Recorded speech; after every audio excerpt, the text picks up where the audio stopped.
Quick question. How do you take credit for other people's work without looking like a total villain? Just kidding, sort of. If you're a coordinator, project manager, or team leader, it's easy to be overly modest and let other people with more hands-on roles take credit for those big projects getting done.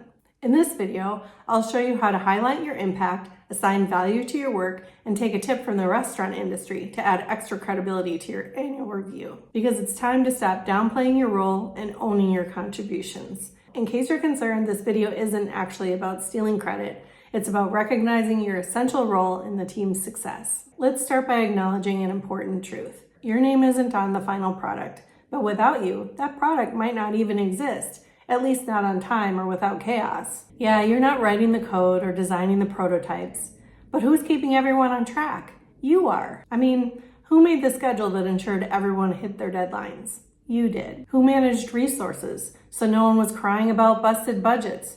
That's right. You. And who ran meetings that ensured great communication and didn't suck the life out of everyone? Ding, ding, ding, it's you again. Your work keeps the machine running smoothly. You're not just a cog in the wheel, you're the grease that keeps the wheel turning. Own it.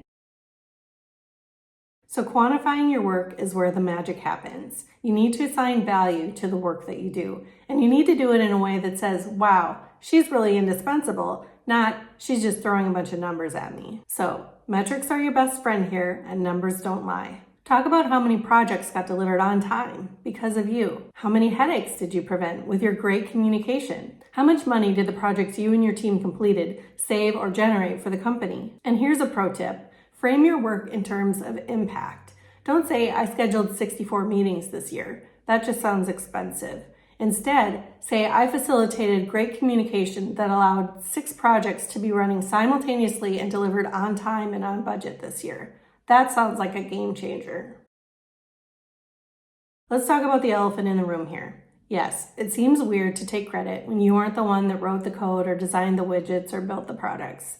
But the fact is, your job is to make sure their job gets done, and that has value. I mean, the orchestra conductor doesn't play an instrument, and the team coach doesn't throw the ball, but that doesn't mean that their contribution is any less valuable. Instead of saying, oh, the developers did most of the work, say, because of the schedule I created, the developers were able to focus on building, and we avoided any last-minute chaos.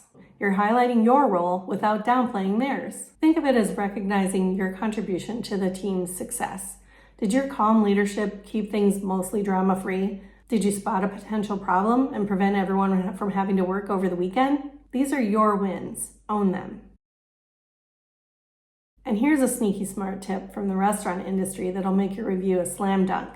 Get other people to talk about how great you are. Testimonials, after all, aren't just for restaurant reviews. They're for you too. How do you get them? Just ask. It really is that easy. I recommend emailing or messaging your coworkers and say, I'm working on my annual review and could use a little inspiration. Can you help me out? Then provide some prompts like, how did the work I did on XYZ project help make it a success? What specific things that I did were most impactful? And if you had to quantify, how would you measure my impact? Then take the nice things they wrote, sprinkle them into your review, and voila! Talking about how your colleague said you made their job 10 times easier goes a long way towards quantifying your impact. Finally, practice your pitch. When you're confident about your contributions, it shows. Grab a friend, your mentor, or even your dog, and rehearse your talking points. And prepare for a discussion. If someone says, how did you make an impact on this project?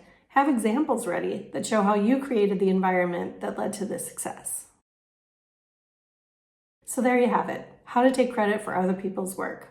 Actually, how to own the credit you've already earned. Even though your role might be behind the scenes, without you, the show doesn't go on. So reflect on your wins, gather those glowing testimonials, and walk into your annual review like someone who knows they've made an impact. If this video gave you a little boost, give it a like, share it with a friend, or drop your own advice in the comments on how to have a great annual review. And don't forget to check out my other videos for more professional tips for doers. And hey, great job.